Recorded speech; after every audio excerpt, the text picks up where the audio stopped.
E aí, vamos direto ao ponto. O que é o voto, para quem nos ouve? É aquele dever cívico, sabe, quase sagrado que a gente cumpre, não importa o que aconteça? Ou será que é mais uma escolha pessoal? Tipo, colocar na balança o tempo, o dinheiro, o esforço e ver se compensa. E se a gente levasse essa lógica ao extremo? E se o voto fosse, sei lá, algo que pudesse ser comprado e vendido? Essa escalada de perguntas é exatamente a jornada que a gente vai fazer hoje. Nosso material de partida é a transcrição de um debate, mas olha, não é um debate qualquer. Não mesmo? É quase um ringue de ideias com pessoas de vários cantos do mundo colocando na mesa visões completamente diferentes sobre o simples ato de ir à urna. Pois é. E a nossa missão aqui é mergulhar fundo nesses argumentos. A gente vai sair de um problema super prático, do dia a dia, e escalar até chegar numa ideia que, para muita gente, soa como uma heresia democrática. O objetivo é entender como uma coisa só, o voto, pode ter valores tão absurdamente diferentes, dependendo de quem olha. Então, vamos nessa. Para começar, a gente já cai de paraquedas numa situação que, nossa, eu acho que muita gente vai se identificar. Com certeza. Um dos participantes, o Ryan, joga na mesa um dilema bem real. Para votar numa eleição do país dele, ele teria que desembolsar $700 numa passagem de avião. E isso bem no meio da semana de provas na faculdade. Quer dizer, a situação não podia ser pior para ele. Exato. E aí, o que se faz? E a forma como ele descreve isso é a chave de tudo. Ele não fala em dever, em pátria. A linguagem é de um gestor de recursos. Totalmente. Ele pergunta, eu arrisco minhas notas, eu gasto $700 que eu mal tenho para ir e voltar. Para ele, a conta não fecha. O custo de oportunidade. Que é tudo que ele perderia ao ir votar. Exatamente. Era simplesmente alto demais. A decisão de não ir foi puramente racional. E o mais interessante é que ele não está sozinho nessa. Logo em seguida, uma outra participante, a Lindsay, concorda com ele. A lógica dela é a mesmíssima. Se o custo pessoal é maior que o benefício que eu individualmente percebo que vou ter, então não votar é a decisão mais lógica. Mas, cá entre nós, isso não soa um pouco calculista demais? Quase frio? É um pensamento utilitário, sem dúvida. E é exatamente essa frieza que provoca uma reação imediata e, assim, passional de outro participante, o Abdu. Ah, o Abdu. Ele entra na conversa dizendo que tem um problema fundamental com essa ideia de custo de oportunidade para mim. A frase dele é um contraponto direto à lógica do Ryan. A perspectiva do Abdu vira o jogo completamente. Ele argumenta, peraí, nós somos cidadãos, fazemos parte de uma comunidade. Isso. Para o Abdu, o cálculo não pode ser só o seu, individual. Você tem que pensar no custo que a sua ausência impõe a todo o resto do grupo. O seu não voto, na visão dele, tem um efeito dominó que pode levar, e ele usa essas palavras, os decisores errados ao poder. E aqui a gente tem o primeiro grande conflito do debate escancarado. De um lado, a visão do voto como uma transação econômica pessoal, quase como decidir se vale a pena ou não comprar um produto. A pergunta é, o que eu ganho com isso? E do outro, voto como uma responsabilidade coletiva, uma peça na engrenagem da comunidade. A pergunta aqui é, qual o impacto da minha ação no todo? É o indivíduo contra a comunidade na veia. Exatamente. E essa visão do Abdum é fundamental em democracias que são nascentes ou frágeis. O voto ali não é só uma escolha, é a construção da própria nação. Cada voto é um tijolo no muro. Faz todo sentido. E a visão do Ryan, mais pragmática e individualista, talvez seja um luxo que só democracias muito estáveis, consolidadas, sentem que podem ter. Exato. Onde o sistema já funciona e um voto a mais ou a menos parece não fazer tanta diferença num grande esquema das coisas. Ok, então o debate sai do bolso e vai para a cabeça. A gente tem esse choque. O cara do deixa eu resolver minha vida contra o do pensa no coletivo. É isso. Para mim, a única saída para esse impasse é começar a discutir o que o voto significa de verdade, né? E foi exatamente para aí que o debate foi. A pergunta muda para votar é uma obrigação ou é uma escolha? E quem puxa essa nova fase da conversa é o Alex, da Bulgária. Ele bate o pé e diz que para ele é uma escolha, Ponto final. Não é uma obrigação. E a Ellie, outra debatedora, vai na mesma linha e adiciona uma camada interessante. Ela diz que a percepção do benefício de votar é totalmente individual. E se é individual? Ninguém pode te coagir a participar.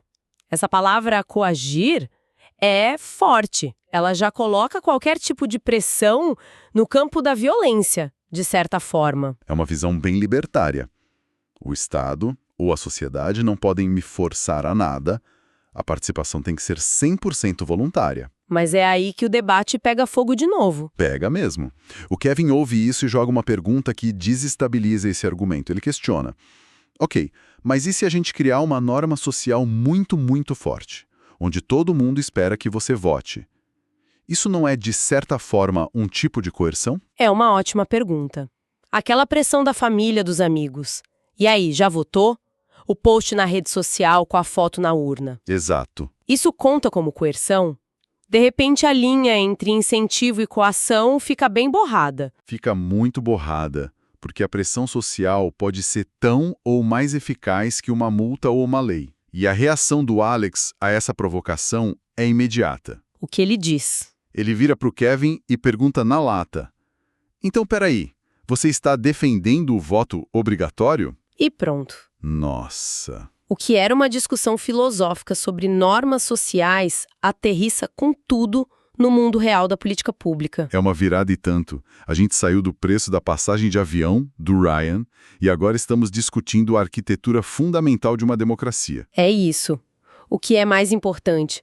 A liberdade de um indivíduo de se abster ou a saúde do sistema que depende da participação de todos? E a discussão deixa claro que não existe resposta fácil para isso. E é nesse exato momento de impasse que o mediador do debate, o professor Michael Sandel, resolve intervir.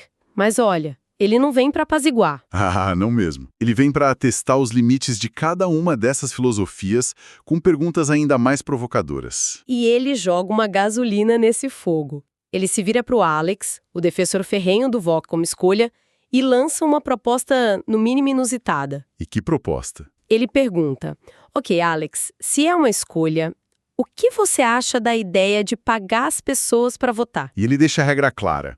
O dinheiro é só um incentivo para aparecer na urna, não para escolher o candidato A ou B. E a resposta do Alex? É um sim instantâneo, sem piscar. E o que é impressionante é a consistência do raciocínio dele. Como assim? O Sandel, para testá-lo, apresenta a alternativa. E que tal punir quem não vota, como alguns países fazem? Alex nem hesita. Ele diz que o incentivo, o dinheiro, é um sistema muito melhor do que a punição. Ou seja, ele está aplicando uma lógica de mercado pura e simples para resolver um problema cívico. Entre o chicote e a cenoura, ele prefere a cenoura. Exatamente. Faz sentido dentro da lógica dele, mas não deixa de ser estranho pagar para a pessoa exercer um direito fundamental. Isso não barateia o ato de votar?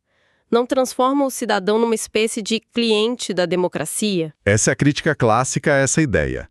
Ela corre o risco de corroer o que se chama de normas cívicas.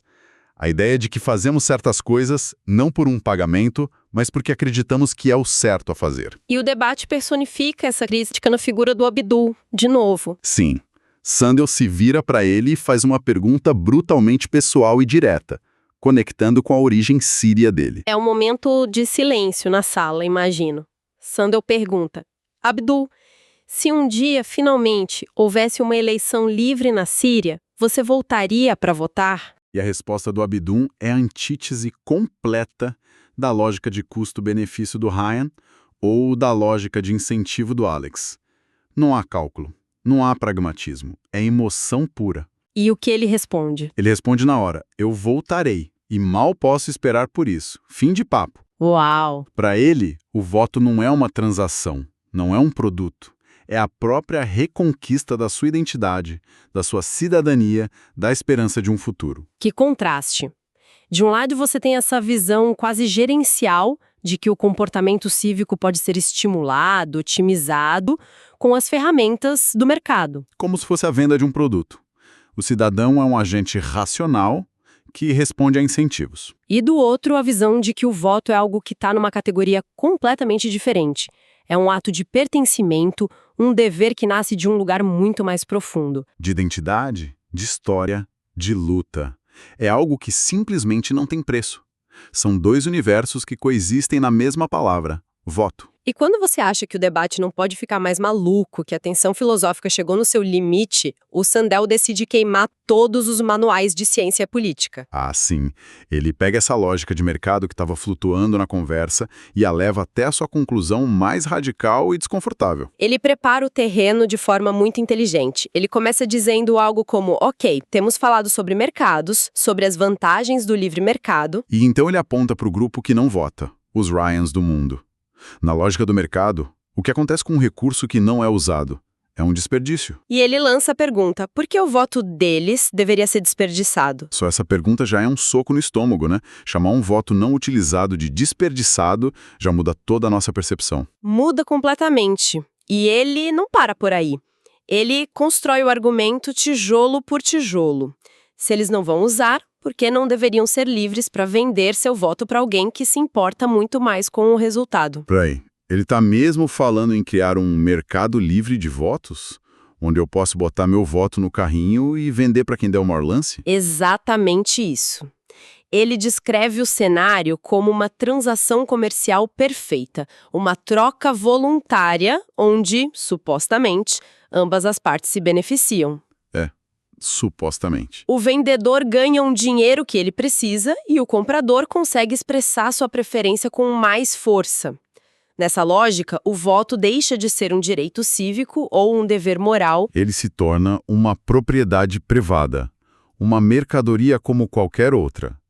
É uma lógica que, se você seguir os passos do liberalismo econômico clássico, é impecável. Impecável. Se eu sou dona do meu voto, eu devo poder fazer o que eu quiser com ele, inclusive vendê-lo. Mas é uma lógica que causa um curto-circuito imediato em tudo que a gente aprendeu sobre democracia. Totalmente. E o mais genial, ou talvez o mais cruel, é que o Sandel encerra o debate justamente com essa pergunta pairando no ar, sem dar tempo para respostas. Ele não deixa ninguém responder. Ninguém. Ele simplesmente olha para a plateia e pergunta, então, por que não ter um mercado livre de votos? A fonte termina aí. A gente fica só com o eco dessa pergunta. Nossa, que viagem. A gente saiu de uma passagem de avião de $700, um problema tão concreto. E terminou num leilão de votos. Uma ideia que parece saída de uma ficção distópica. Passamos pela filosofia, pela economia, pela emoção. No fim das contas, o que essa análise toda revela é que existem pelo menos dois modelos de democracia vivendo dentro da nossa cabeça ao mesmo tempo. Quais seriam? Um modelo que vê a sociedade como uma coleção de indivíduos racionais, cada um com sua calculadora, tentando maximizar seus próprios interesses. E o outro modelo, que vê a sociedade como um organismo, uma comunidade com um destino compartilhado, onde o dever cívico é o que nos mantém juntos. Exato. E o debate mostra que a gente não resolveu qual dos dois modelos é o certo. Eles estão em constante conflito. Mas o material que a gente analisou nos deixa no limiar dessa ideia de um mercado de votos, sem explorar quem seriam os grandes jogadores nesse novo tabuleiro. E acho que isso nos deixa com uma última reflexão. Se o voto se tornasse, de fato, uma mercadoria que pudesse ser comprada e vendida abertamente, quem realmente daria as cartas na nossa democracia? Seriam as pessoas com as convicções políticas mais apaixonadas e fortes, ou seriam as pessoas e corporações com os bolsos mais fundos? A resposta a essa pergunta talvez nos diga por que essa ideia, embora tão logicamente defensável por um lado, nos parece tão profundamente perigosa por outro.